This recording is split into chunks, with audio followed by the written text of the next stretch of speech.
आजा रे आमोर सजनी।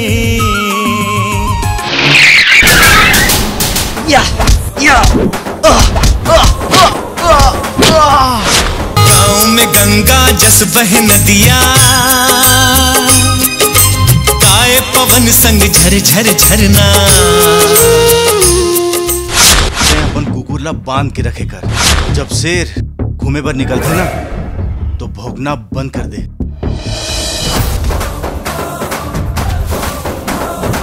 नारी की सुंदरता कपड़ा पहने में है, उतारे में नहीं। ए साथिया बाहम आ, लागत हवे का मस्त समा। अबे महाकाल के वो प्रसाद है जो ज्यादा पिए से सर चकरा जाते। मोर मितवा, मोर साथिया।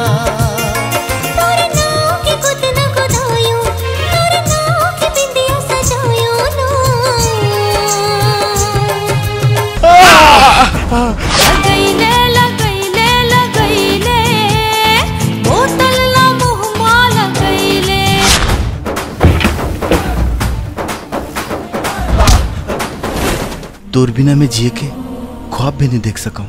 ए मितवा मोरे